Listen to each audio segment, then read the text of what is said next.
Hello everyone, आप लोग का स्वागत है हमारे यूट्यूब चैनल पर। आज हम लोग 6 सेमेस्टर स्टूडेंट के लिए एक नया सब्जेक्ट लेकर आए हैं, इंडस्ट्रियल मैनेजमेंट। मैनेजमेंट में हम लोग 7 यूनिट को कवर करेंगे। ठीक है, मैनेजमेंट एक ऐसा सब्जेक्ट है जो सारे ब्रांचेस को पढ़ना है, ये एक कॉमन सब्जेक्ट है। मैनेजमेंट याद रखना है कि जब हम अपने बीटेक लाइफ में थे उस समय भी थर्ड ईयर फाइनल ईयर में मैनेजमेंट पढ़ते थे। थर्ड ईयर में हम लोग को पढ़ना था इंडस्ट्रियल मैनेजमेंट। जब हम फाइनल ईयर में गए बीटेक के तो वहां पर हमको पढ़ना था ऑपरेशन रिसर्च एंड टेक्निक। फिर जब हम एमटेक करने के लिए गए तो वहां भी हमको फर्स्ट सेमेस्टर सेकंड सेमेस्टर में इंडस्ट्रियल मैनेजमेंट पढ़ना था। तो आप समझ सकते हैं कि इंडस्ट्रियल मैनेजमेंट कितना इंपॉर्टेंट सब्जेक्ट है कोई भी प्रोफेशनल कोर्स। आपके भी डिप्लोमा में आप नोटिस कर रहे हैं कि आपको फाइनल सेमेस्टर में मैनेजमेंट पढ़ाया जा रहा है। कभी सोचे कि मैनेजमेंट क्यों पढ़ाया जा रहा है, क्या उसका मकसद? तो याद रखना है कि मैनेजमेंट का मतलब होता है कि मैनेज द थिंग्स।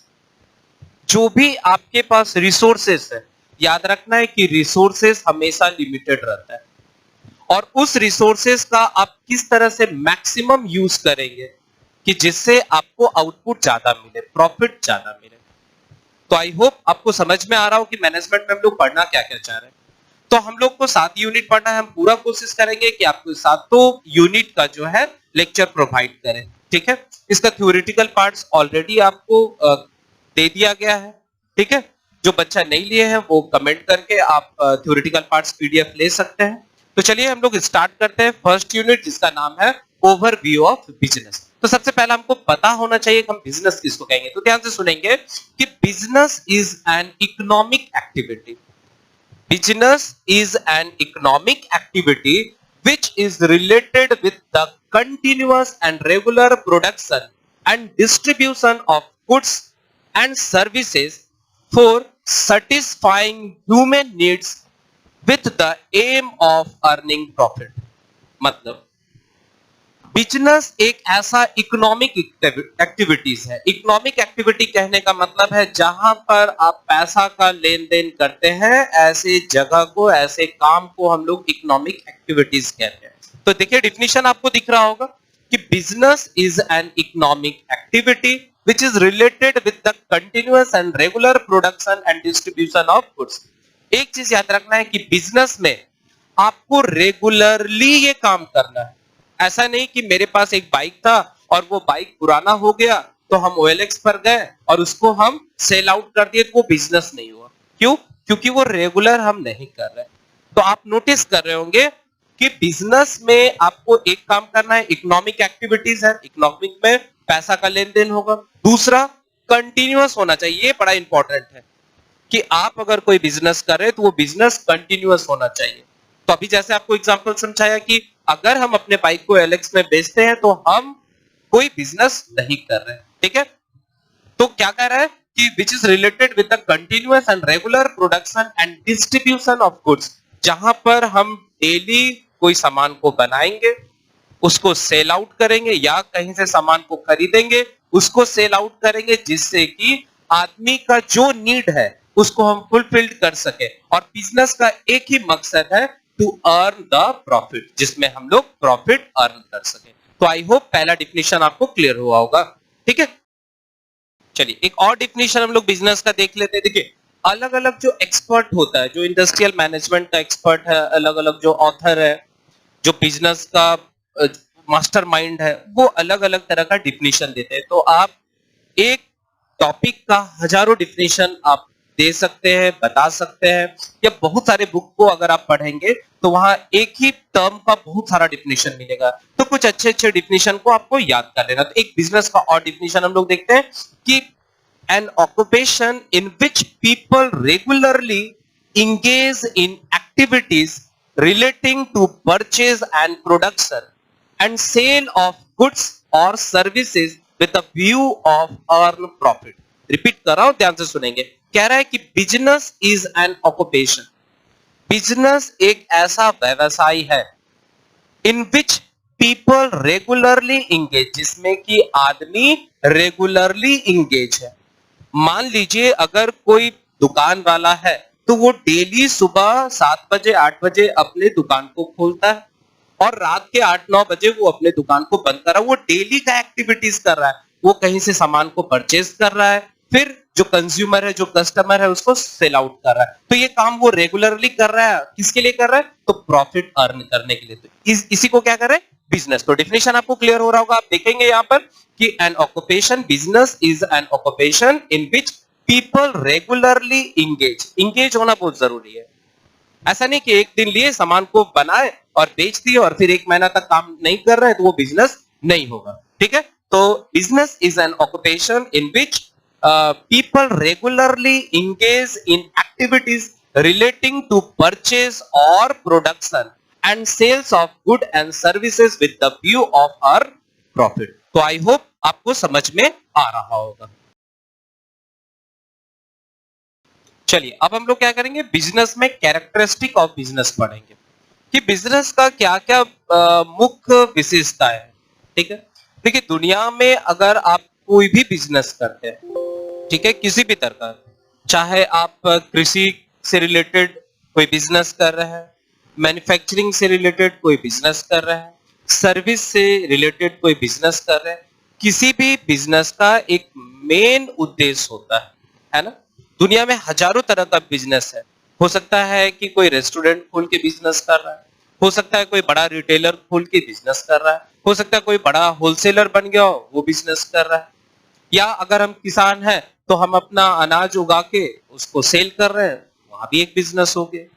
तो इसका कुछ विशेषता है। तो क्या पहला कैरेक्टरिस्टिक क्या होगा? तो profit is the main objective.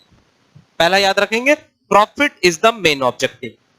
मतलब किसी भी बिजनेस का सबसे पहला जो विशेषताएं होता है वह होता है प्रॉफिट करना। ठीक है, दुनिया में ऐसा बहुत कम ही बिजनेस है जो सोशल सर्विसेज के अंदर आता है। जो समाज सेवा है वो बिजनेस के अंदर नहीं आएगा। ठीक है, बिजनेस का मतलब होता है जहां पर आप प्रॉफिट अर्न करना चाहते हैं। तो क्या बोल रहा है कि first profit is the main objective, जिसको कह रहे हैं इकोनॉमिक एक्टिविटीज। ये एक इकोनॉमिक एक्टिविटीज है जहां पर पैसा का लेन देन होता है। आप सामान दे रहे हैं, उसके जगह में वो आदमी आपको पैसा दे रहा है। ये एक इकोनॉमिक एक्टिविटीज होता है। दूसरा देखेंगे कैरेक्टरिस्टिक में कि सेल्स और exchange of good and services. Business में हम लोग क्या करते हैं, सामान को बेचते हैं, सर्विसेज प्रोवाइड करते हैं। सामान को बेचना और सर्विस को प्रोवाइड करना, जैसे अगर आप किसी पार्लर में चले गए, किसी सलून में चले गए, तो आप नोटिस कर रहे हैं कि वो जो सलून वाला है वो आपको कुछ बेच नहीं रहा है, वहां गुड्स कुछ बिक नहीं रहा है। वो क्या कर रहा है, सर्विसेज प्रोवाइड कर रहा है। वो आपके हेयर कटिंग कर रहा है, आपके शेविंग कर रहा है, फेशियल कर रहा है, और उसकी जगह वो जो सर्विस आपको प्रोवाइड कर रहा है उस एवज में आप उसको पैसा दे रहे हैं। तो क्या बता रहा है सेकंड कैरेक्टरिस्टिक्स में कि सेल्स और exchange of good and services. तीसरा क्या है, business is subjected to risk and uncertainty. ये भी बड़ा इंपॉर्टेंट सेक्शन कि बिजनेस एक ऐसा चीज है जिसमें अनसर्टेनिटी बहुत ज्यादा है। अनसर्टेनिटी कहने का मतलब है कि जरूरी नहीं कि आपका, जैसे मान लीजिए अगर हम कोई छोटा एक एग्जांपल ले, कोई ठेला वाला है और सब्जी वाला है, वो अपना ठेला लगाए, तो जरूरी नहीं है कि उसका पूरा का पूरा सब्जी एक ही दिन में बिक जाए। हो सकता है किसी दिन बहुत कम बिका हो या नहीं भी बिका हो। तो बिजनेस हमेशा अनसर्टेनिटी होता है। मान लीजिए हम अगर एक प्रोफेशनल है, टीचर है, तो मेरा काम है आपको पढ़ाना।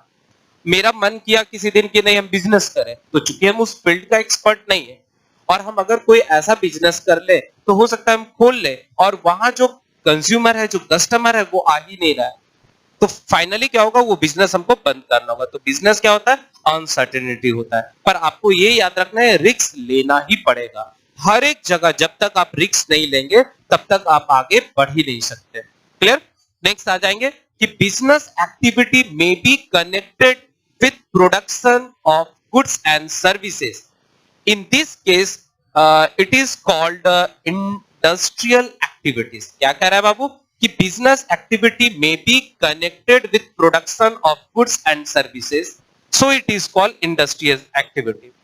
कह रहा है कि आप दुनिया में बहुत सारा कंपनी देखे होंगे जहां पर रॉ मटेरियल से कोई प्रोडक्ट बना रहा है और फिर उस प्रोडक्ट को बेच रहा है।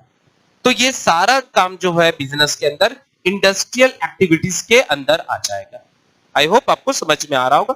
नेक्स्ट पॉइंट बोल रहा है कि बिजनेस एक्टिविटी में be connected with marketing or distribution of goods, so it is called commercial activities. अब देखिए बहुत सारा कंपनी क्या होता है कि वो प्रोडक्ट बनाती है और डायरेक्ट कंज्यूमर को नहीं बेचती है, वो क्या करती है होलसेलर को दे देती है, रिटेलर को देती है और वहां से फिर कंज्यूमर उसको बाई करता है। तो इस तरह का अगर कोई बिजनेस हो रहा है तो इसको कहेंगे कॉमर्शियल एक्टिविटीज। ओके, तो आई होप आपको पूरा कैरेक्टरिस्टिक समझ में आ गया। चलिए अब हम लोग क्या करेंगे, टाइप्स ऑफ बिजनेस के बारे में पढ़ेंगे कि टाइप्स ऑफ बिजनेस क्या है। देखिए मैनेजमेंट के अंदर टाइप्स ऑफ बिजनेस बहुत सारा आता है, पर हम लोग के सिलेबस में 3 इंपॉर्टेंट बिजनेस दिया है, जिसमें पहला है सर्विस बिजनेस, दूसरा है मैन्युफैक्चरिंग बिजनेस और तीसरा है ट्रेड बिजनेस। ठीक है, तो हम लोग इसके बारे में थोड़ा पहले डिस्कस कर लेते हैं, फिर इसका डिफिनेशन आपको समझाते हैं। ठीक है, देखिए बिजनेस में एक ही काम था कि जो आप गुड्स आपके पास है, जो सामान आपके पास है, जो आप सर्विस प्रोवाइड कर रहे हैं, उसको आप किसी कंज्यूमर को दे रहे हैं, किसी कस्टमर को दे रहे हैं और उसके जगह पर उस सर्विसेज, उस गुड्स की जगह आप पैसा ले रहे हैं, तो ये बिजनेस के अंदर आ गया। ठीक है, अब बिजनेस में 3 भाग हम लोग बांट दिए। पहला बोले हैं कि सर्विस बिजनेस, दूसरा मैन्युफैक्चरिंग और तीसरा ट्रेड। सर्विस बिजनेस का मतलब होता है कि ऐसा कोई भी प्रोडक्ट जो फिजिकल नहीं है, जो आप देख नहीं सकते हो, जो कोई प्रोडक्ट नहीं है कि आप उसको बेच सकते हो। जैसे एग्जांपल, अगर आप किसी सलून में जाते हैं तो सलून वाला आपको कोई सामान बेच नहीं रहा है, कोई फिजिकल चीज नहीं है, वो क्या कर रहा है, आपको सर्विस प्रोवाइड कर रहा है, आपके हेयर को कटिंग कर रहा है, आपके सेविंग कर रहा है, फेशियल कर रहा है, उसके जगह वो पैसा ले रहा है। तो ये सर्विस वो आपको प्रोवाइड कर रहा है, इसलिए ये सर्विस बिजनेस के अंदर है। अगर आप किसी अच्छे स्कूल का एग्जांपल कोई ले लेते हैं, प्राइवेट स्कूल का, तो वो प्राइवेट स्कूल में आप नोटिस कर रहे होंगे कि वहां अच्छे अच्छे टीचर हैं जो आपके बच्चे को पढ़ा रहे हैं, स्टूडेंट्स को पढ़ा रहे हैं, तो वो सर्विस प्रोवाइड कर रहे हैं और उस सर्विस के जगह उनको क्या मिल रहा है, सैलरी मिल रहा है। तो ये भी क्या हो जाएगा, सर्विस बिजनेस के अंदर आ जाएगा। अगर आप दिल्ली मेट्रो में ट्रेवल कर रहे हैं, तो आप दिल्ली मेट्रो में ट्रेवल कर रहे हैं, तो मेट्रो जो है वो सरकार का ऑर्गेनाइजेशन का पार्ट है। अब वो दिल्ली मेट्रो क्या कर रहा है, आपको सर्विसेज प्रोवाइड कर रहा है, वो क्या कर रहा है, पैसेंजर को एक जगह से दूसरी जगह छोड़ रहा है, तो ये सर्विस दे रहा है और उसके जगह वो पैसेंजर टिकट के रूप में पैसा सरकार को दे रही है या दिल्ली मेट्रो को दे रही है, तो ये सर्विसेज हो गया। ठीक है, तो आपको आई थिंक समझ में आएगा। अगर आप किसी बैंक में चले जाते हैं, किसी इंश्योरेंस सेक्टर में चले जाते हैं, तो वहां देखिए बैंक में कोई फिजिकल चीज नहीं है जो आप उसको खरीद लिए और घर ले गए और उसको पैसा दे दिए। बैंक वाला भी क्या कर रहा है, वो सर्विसेज प्रोवाइड कर रहे हैं, आपके पैसा को सेविंग में डाल रहा है या आपके पैसा को वो दे रहा है, उसको वो फिक्स डिपॉजिट में कन्वर्ट कर रहा है या इंश्योरेंस कर रहा है। ये सारा चीज क्या हो रहा है, सर्विस प्रोवाइड। तो ये सारा चीज आ जाएगा किसके अंदर, तो ये आ जाएगा सर्विस बिजनेस के अंदर। अगर मान लीजिए हम यहाँ पढ़ा रहे हैं, तो हम भी किसके अंदर आ गए, सर्विस बिजनेस के अंदर आ गए। हम क्या कर रहे हैं, आपको सर्विसेज दे रहे हैं, उस सर्विसेज की जगह आप क्या कर रहे हैं कि इंस्टीट्यूशन को फीस दे रहे हैं। आई होप आपको समझ में ही आ रहा होगा। तो सर्विस बिजनेस आपको क्लियर हो चुका होगा। नेक्स्ट आ जाते हैं मैन्युफैक्चरिंग बिजनेस। नाम से ही पता चल रहा है मैन्युफैक्चरिंग, इसका मतलब कोई प्रोडक्ट को बनाना, कोई चीज को आपको बनाना है। जैसे मान लीजिए आप किसी भी इंडस्ट्रीज में चले जाए, अगर किसी 4 व्हीलर के कंपनी में चले जाए, ऑटोमोबाइल कंपनी में चले जाए, तो मारुति सुजुकी में ही चले जाए या मारुति इंडस्ट्रीज में ही चले जाए, तो मारुति में आप नोटिस करेंगे कि वहां नया नया कार बन रहा है, तो वो मैन्युफैक्चरिंग हो रहा है। तो उसके लिए वो कर क्या रहा है, तो उसके लिए जो कंपनी है वो क्या कर रहा है, तो वो कंपनी कंपोनेंट खरीद रही है। जैसे मान लीजिए हमको कोई कार बनाना है, तो कार बनाने के लिए उसमें बहुत सारा कंपोनेंट चाहिए। हमको इंजन चाहिए, उसका इंजन के अंदर जो पार्ट्स है वो चाहिए, टायर चाहिए, उसके बाद हमको रिम चाहिए, बॉडी चाहिए, ये सारा चीज जितना भी एसेसरीज है वो चाहिए। तो वो कंपनी क्या कर रहा है, उसको मैन्युफैक्चर कर रहा है या किसी दूसरे कंपनी से खरीद रहा है और उसको फिर असेंबल करके वो प्रोडक्ट बना के मार्केट में बेच रहा है। तो ऐसे सारे कंपनी को हम लोग किसको कहेंगे, मैन्युफैक्चरिंग कहेंगे। अगर कोई फूड प्रोसेसिंग कंपनी है, मान लीजिए टमाटो सॉस बनाना है, तो टमाटो सॉस बनाना है तो सबसे पहला वो क्या कर रहा है, वो किसान से टमाटो खरीद रहा है, फिर उसको प्रोसेसिंग कर रहा है और फिर पैक करके आपको टमाटो सॉस दे रहा है। अगर आप सुधा डेयरी में चले जाएंगे, तो सुधा डेयरी भी एक मैन्युफैक्चरिंग बिजनेस है। वो क्या कर रहा है, रॉ मटेरियल के रूप में दूध को अलग अलग जगह से कलेक्ट कर रहा है, फिर अपने कंपनी में ला रहा है, फिर उसका प्रोसेसिंग कर रहा है, उससे वो दूध बना रहा है, दही बना रहा है, मिठाई बना रहा है और जितना भी आइटम है जो डेयरी से रिलेटेड है वो बना रहा है। ये सब किसके अंदर आ जाएगा, मैन्युफैक्चरिंग बिजनेस के अंदर आ जाते हैं। तो आई होप आपको मैन्युफैक्चरिंग बिजनेस भी समझ में आया होगा। नेक्स्ट बिजनेस आ जाते हैं ट्रेड बिजनेस। ट्रेड बिजनेस में क्या करते हैं? ट्रेड बिजनेस में जनरली हम लोग स्टॉक रखते हैं। जैसे मान लीजिए कोई कंपनी कोई सामान बना रही है, तो इसके लिए क्या करता है, वो कंपनी डायरेक्ट कंज्यूमर कस्टमर को नहीं बेचती है, वो उसके लिए क्या किया है, बड़ा बड़ा होलसेलर बना दिया। होलसेलर क्या करता है, कंपनी से डायरेक्ट वो प्रोडक्ट को मंगाती है, अपने यहाँ रखती है और रिटेलर को दे देती है। और फिर क्या करता है, रिटेलर जो है वो फिर अपने शॉप में ले जाता है और वहां जो कंज्यूमर रहता है, जो कस्टमर, जैसे हमको अगर कोई सामान लेना है, कोई किराना का सामान लेना है, तो हम कहाँ जाते हैं, रिटेलर के दुकान में, एक शॉप में जाते हैं, वहां पर सारा वेराइटीज का जो सामान है उसको खरीद लेते हैं। रिटेलर कहाँ से सामान लाया होगा, तो होलसेलर से लाया होगा। तो ये जो बिजनेस होता है जहां पर मैन्युफैक्चरर से डायरेक्ट होलसेलर लाता है और होलसेलर से रिटेलर लाता है, ये सारा का सारा ट्रेड बिजनेस के अंदर आ जाएगा। तो आई होप आपको ये पूरा टाइप्स ऑफ बिजनेस समझ में आ गया होगा। अब हम लोग क्या करते हैं, इसको एक एक करके डिस्कस करते हैं। ओके, चलिए तो आगे बढ़ते हैं हम लोग। चलिए अब हम लोग क्या करेंगे, सर्विस बिजनेस के बारे में पढ़ेंगे। तो आपको सारे बिजनेस के बारे में थोड़ा थोड़ा डिस्क्रिप्शन दे दिए हैं। अब हम लोग सर्विस बिजनेस के बारे में पढ़ेंगे कि सर्विस बिजनेस होता क्या है। तो सबसे पहले इसके डिफिनेशन को देखेंगे कि a service type of business provide product with no physical form, that is intangible. Service type firm offer professional skills, advice, expertise and other similar product to the need to the needed person. Repeat कर रहा हूं, एक बार ध्यान से सुनेंगे पूरे definition को। A service type of business provide product with no physical form. Service business एक ऐसा बिजनेस है जिसमें कोई भी फिजिकल फॉर्म नहीं दिखेगा। ऐसा नहीं कि आटा चावल का एक पैकेट आपको दिख रहा है, अगर बच्चा को कोई खिलौना है तो वो आपको दिख रहा है, कार है तो वो दिख रहा है, बाइक है तो वो दिख रहा है, कोई फिजिकल फॉर्म नहीं होगा। दैट इज कॉल्ड इंटेंजिबल, जो आपको दिख नहीं सकता है।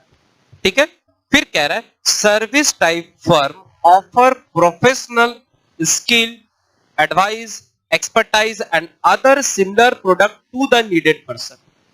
कह रहा है कि सर्विस बिजनेस में आपको हमेशा स्किल पर्सन मिलेगा।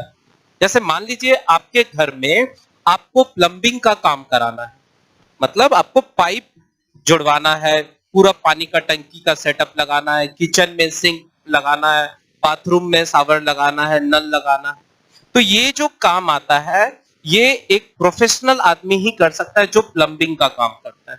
जो प्लम्बर है वही आके आपको अच्छे से कनेक्शन कर सकता है कि कहां पर पॉइंट देना है, कहां पर जॉइंट देना है, कहां पर सिंक का जगह रहेगा, ये सारा कनेक्शन एक एक्सपर्ट आदमी दे रहा है। तो सर्विस बिजनेस में हमेशा याद रखना है कि आपको एक्सपर्ट जो है वो उसका सर्विसेज देगा।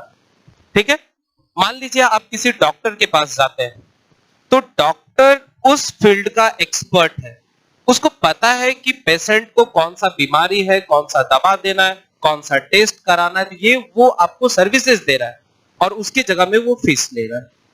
तो डॉक्टर भी क्या आ गया, एक सर्विस बिजनेस के अंदर आ गया। प्लम्बर क्या आ गया, सर्विस बिजनेस के अंदर आ गया। अगर आप सलून या पार्लर में जाते हैं तो वहां भी जो आपको सर्विस प्रोवाइड कर रहा है उसकी जगह वो पैसा ले रहा है, तो वो भी कैसा आ गया है, सर्विस बिजनेस। क्यों, क्योंकि वहां कोई फिजिकल फॉर्म नहीं है, वो सर्विसेज प्रोवाइड कर रहा है। ठीक है, उसी तरह अगर आपका बाइक पंचर हो गया है तो आप कहां जाते हैं, ऑटोमोबाइल रिपेयर शॉप में जाते हैं, वहां आपके बाइक को पंचर को बनाता है, इंजन में अगर किसी तरह का सर्विसिंग कराना है तो वो सर्विसिंग, तो ये भी कहां आ गया, सर्विस के फॉर्म में आ गया। तो आई थिंक आपको ये समझ में आ गया। तो इसका एग्जांपल आप समझ जाएंगे, ऑटोमोबाइल रिपेयर शॉप। दूसरा अप्लायंसेस रिपेयर, मान लीजिए आपका फ्रिज, एसी, वॉशिंग मशीन ये सारा खराब हो रहा है, तो आप क्या कर रहे हैं, अप्लायंसेस रिपेयर शॉप में चले जा रहे हैं, वहां पर वो सर्विसेज आपको कर दे रहा है। नेक्स्ट आपका आ जाएंगे प्लम्बिंग में, जहां पर प्लम्बर है, नल का कनेक्शन कर रहा है। तीसरा जो है, चौथा बैंकिंग इंश्योरेंस है। ठीक है, जहां पर बैंकिंग प्रोवाइड आपको कर रहा है, पैसा का डिपॉजिट हो रहा है, विड्रॉवल हो रहा है, इंश्योरेंस हो रहा है। सलून पार्लर आप चले जाएंगे, ट्रांसपोर्टेशन सर्विस जिसमें मेट्रो आ गया, बसेस आ गया, रेलवे आ गया। तो आई होप आपको सर्विस बिजनेस समझ में आ गया होगा। चलिए अब हम लोग सेकेंड आ जाते हैं मैन्युफैक्चरिंग बिजनेस में। ठीक है, मैन्युफैक्चरिंग बिजनेस। तो मैन्युफैक्चरिंग बिजनेस में आपको क्या बता रहे हैं कि मैन्युफैक्चरिंग बिजनेस एक ऐसा बिजनेस होता है जिसमें हम लोग रॉ मटेरियल को लेके कोई प्रोडक्ट बनाते हैं या कोई कंपोनेंट बनाते हैं, या कोई कंपनी कोई कंपोनेंट को खरीद लेती है और उसको असेंबल करके कोई प्रोडक्ट बना देती है। ये सारा मैन्युफैक्चरिंग बिजनेस के अंदर आ जाता है। तो डिफिनेशन आप ध्यान से सुनेंगे। Manufacturing business is a business that uses component, parts और raw material to make a finish product. ठीक है, दीज प्रोडक्ट जिसको हम गुड्स कह रहे हैं can be sold directly to the consumer or other unit, that is called industries, that uses them for making a different product. Repeat कर रहा हूं डिफिनेशन, ध्यान से सुनेंगे कि manufacturing business is a business that uses component, parts और raw material to make a finish product. कह रहा है कि मैन्युफैक्चरिंग बिजनेस एक ऐसा बिजनेस है जिसमें किसी कंपोनेंट का यूज करके, किसी पार्ट्स का यूज करके या किसी रॉ मटेरियल के यूज करके अगर आप कोई प्रोडक्ट को बनाते हैं, कोई फिनिश प्रोडक्ट बनाते हैं, इसका मतलब है कि डायरेक्ट आपको कंज्यूमर के पास बिकने के लिए चला जाएगा, that is called finish product, जिसको आप बेच रहे हैं।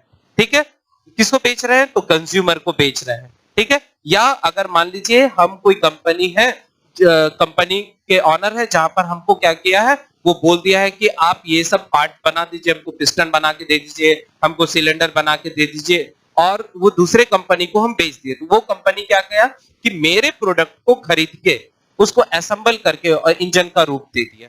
तो मैन्युफैक्चरिंग बिजनेस में क्या काम कर रहा है? तो मैन्युफैक्चरिंग बिजनेस में सबसे पहला जो कंपोनेंट है, जो पार्ट्स है या जो रॉ मटेरियल है, उसको फिनिश प्रोडक्ट में कन्वर्ट करा रहा है और फाइनली वो कंज्यूमर को, कस्टमर को या किसी इंडस्ट्रीज को बेच दे रहा है। तो ऐसे बिजनेस को हम लोग क्या कहेंगे? मैन्युफैक्चरिंग बिजनेस कहेंगे। एग्जांपल के तौर पर अगर हम किसी ऑटोमोबाइल कंपनी का एग्जांपल ले लें तो वो किसके अंदर आ जाएगा? मैन्युफैक्चरिंग बिजनेस के अंदर आ जाएगा। अगर हम किसी फूड प्रोसेसिंग इंडस्ट्रीज को ले लें तो वो भी कहां आ जाएगा? Manufacturing industry. जैसे मान लीजिए पतंजलि, वो भी आपको क्या है? मैन्युफैक्चरिंग बिजनेस के अंदर आ गया है। अगर आप सेल को ले लेते हैं, है ना, स्टील अथॉरिटी ऑफ इंडिया, वो भी क्या कर रहा है? रॉ मटेरियल मतलब आयरन को लेके, जो उसका ओर है, हेमाटाइट, मैग्नेटाइट, ये सब ओर को लेके वो लोहा बना रहा है। ठीक है, मान लीजिए उसको रेलवे को चदरा देना है, सीट देना है, तो वो क्या कर रहा है? उसी पैटर्न का बना के रेलवे को प्रोवाइड कर रहा है। तो सेल भी क्या हो गया? एक मैन्युफैक्चरिंग यूनिट के अंदर आ गया।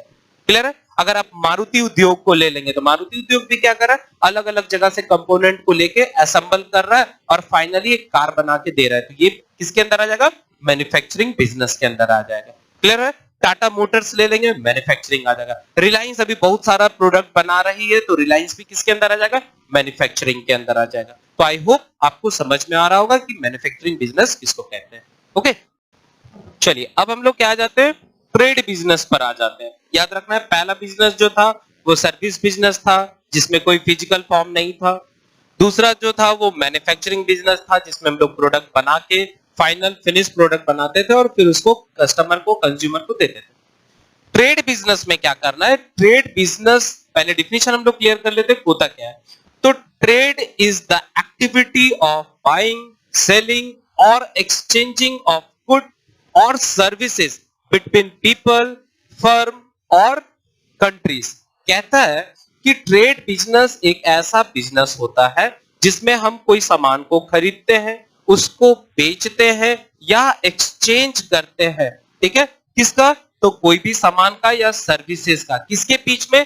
द पीपल के बीच में, किसी कंपनी के बीच में या किसी कंट्रीज के बीच में। जैसे कि मान लीजिए कि अगर हम कोई प्रोडक्ट बना रहे हैं तो कुछ प्रोडक्ट जब हम बनाते हैं तो वो मैन्युफैक्चरिंग बिजनेस के अंदर आ जाता है। वो मैन्युफैक्चरिंग बिजनेस जब वो प्रोडक्ट बना तो वो डायरेक्ट कस्टमर को नहीं बेचा जाता है।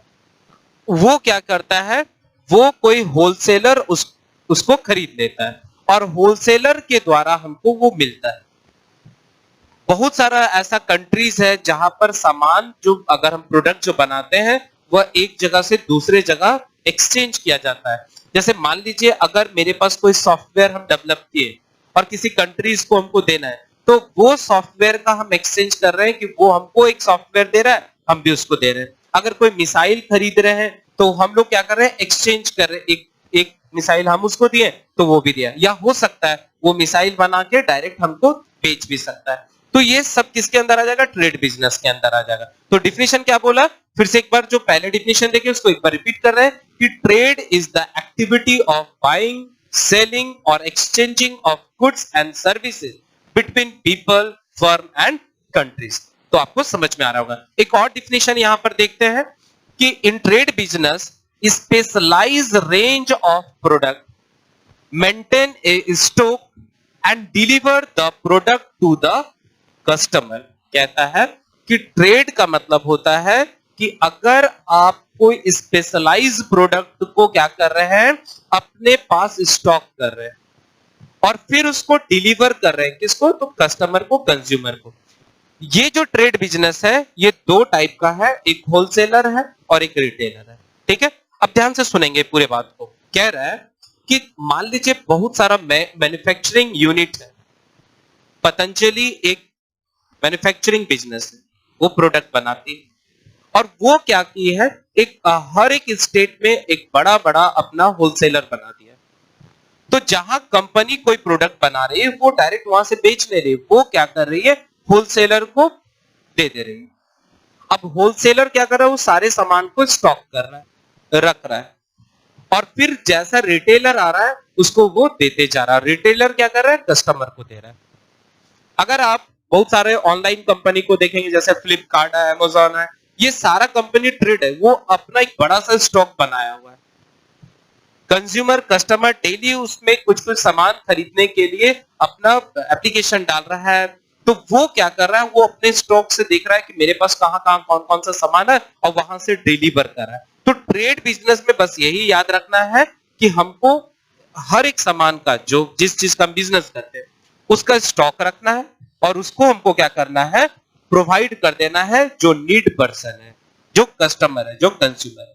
तो क्या बोले कि ट्रेड बिजनेस दो टाइप का है, एक को कहेंगे होलसेलर और दूसरा को कहेंगे रिटेलर। चलिए, तो अभी क्या है, टाइप्स ऑफ बिजनेस में आप यहां पर देखेंगे कि टाइप्स ऑफ ट्रेड बिजनेस में, तो टाइप्स ऑफ ट्रेड बिजनेस में आपको दो तरह का यहां पर दिख रहा है। पहला को कर रहे हैं होलसेलर ट्रेड बिजनेस और दूसरा को कह रहे हैं रिटेलर ट्रेड बिजनेस। तो दो तरह का आपको बिजनेस ट्रेड बिजनेस में दिख रहा है, एक होलसेलर और एक रिटेलर। तो पहला हम लोग डिफिनेशन क्लियर करते हैं और फिर इसको एक्सप्लेन करते हैं। देखिए, होलसेलर ट्रेड बिजनेस का मतलब होता है, in wholesaler trade business goods are purchases directly in large quantity from manufacturer and sold to the retailer. The person who conduct the wholesale trade business is known as wholesaler. ठीक है, फिर देखेंगे a wholesaler act as a link between the manufacturer and retailer. देखिए, definition बहुत clear है, बहुत simple way में लिख रहा हूं कि आपको समझाने में और आपको समझने में आसानी होगा। इसका सारा पीडीएफ आपको ऑलरेडी भेज दिए हैं, अगर कोई बच्चा नया है उसको नहीं मिला है तो वो आप पीडीएफ कमेंट करके ले लेंगे।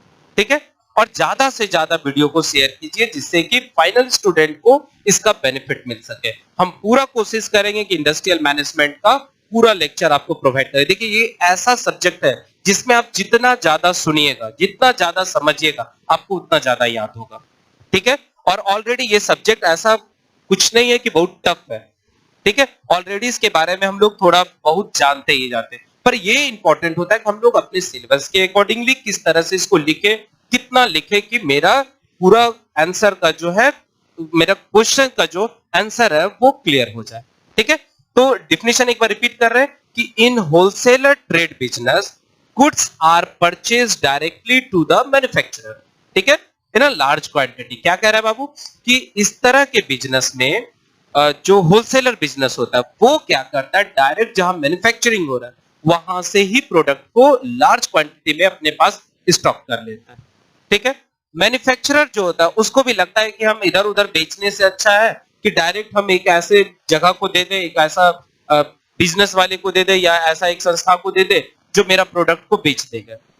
तो मैन्युफैक्चरर भी क्या करता है, कोशिश करता है कि अपना सामान जो है डायरेक्ट मार्केट में नहीं बेचे, क्योंकि डायरेक्ट मार्केट में बेचना बहुत टफ काम हो जाता है। मैन्युफैक्चरर को तो पता नहीं है कि किस एरिया या किस कस्टमर का किस तरह का नीड है। पर जो वहां का लोकल होलसेलर रहता है, जो रिटेलर रहता है, उसको पता होता है कि हमको किस टाइप का सामान का स्टॉक करना है। तो क्या बोल रहा है कि इन होलसेलर में लार्ज क्वांटिटी ऑफ प्रोडक्ट जो है, जो मैन्युफैक्चरर बनाया है, उसको वो क्या करता है, स्टॉक कर लेता है और फिर वो क्या करता है, वो रिटेलर को बेच देता है। याद रखना है, होलसेलर डायरेक्ट कंज्यूमर को नहीं बेचता है, कस्टमर को नहीं बेचता है, वो किसको देता है, दुकान वाले को, जिसको हम लोग क्या करें, रिटेलर करें। तो आई होप आपको होलसेलर ट्रेड बिजनेस समझ में आ गया। अब दूसरा हम लोग क्या कर रहे हैं, रिटेलर ट्रेड बिजनेस। ठीक है, तो रिटेलर ट्रेड बिजनेस क्या है, तो पहले डेफिनेशन क्या आएंगे, in retailer trade business the goods sells directly to the consumer. याद रखना है, रिटेलर बिजनेस में डायरेक्ट जो प्रोडक्ट है वो कंज्यूमर कस्टमर को दे दिया जाता है। जैसे कि आप अगर किसी दुकान में जाते हैं तो कोई प्रोडक्ट आप ले रहे हैं, मान लीजिए कि आप साबुन ले रहे हैं, सरफ ले रहे हैं, तो वो डायरेक्ट जो दुकान वाला है दैट इज कॉल्ड रिटेलर, और वो आपको सामान दे दे रहा है। वो कहां से लाया, तो होलसेलर से लाया। होलसेलर कहां से लाया, तो मैन्युफैक्चरर से लाया। ठीक है, कह रहा है retailer act as a link between wholesaler and consumer. Retailer जो है वह होलसेलर और कंज्यूमर के बीच में एक लिंक का काम करता है। In retailer business it deals varieties of product. याद रखना, होलसेलर स्पेसिफाइड प्रोडक्ट अपने पास स्टॉक रखता है, पर रिटेलर जो है हर तरह का प्रोडक्ट रखता है। आप अगर किसी किराना दुकान में चले जाएंगे तो वहां हर टाइप का आपको आइटम मिलेगा। दूध भी बेच रहा है, चीनी चावल भी बेच रहा है, साथ ही साथ पाउडर भी बेच रहा है, सर्फ भी बेच रहा है, साबुन भी बेच रहा है, बिस्किट भी बेच रहा है। हर टाइप का प्रोडक्ट आपको उस जगह पर मिल जाएगा। तो देखिए लास्ट में एक लिखा हुआ है कि मैन्युफैक्चरर जो प्रोडक्ट बनाती है वो किसको दे रही है, होलसेलर को। होलसेलर किसको दे रही है, रिटेलर को, और फाइनली वो किसको दे रही है, कंज्यूमर को दे रही है। तो आई होप आपको ये यहां तक के यूनिट में जो कंटेंट दिया गया है ये समझ में आया गया होगा। ठीक है, तो बस आज के लिए यहीं तक रहने देते हैं। नेक्स्ट लेक्चर में हम लोग जो है इंडस्ट्रियल सेक्टर के बारे में पढ़ेंगे, ग्लोबलाइजेशन के बारे में पढ़ेंगे, और हम लोग जो है प्रॉपर्टी राइट्स के बारे में पढ़ेंगे। तो आई होप आपको समझ में आ गया होगा। तो बस आज के लिए इतना ही। Thank you.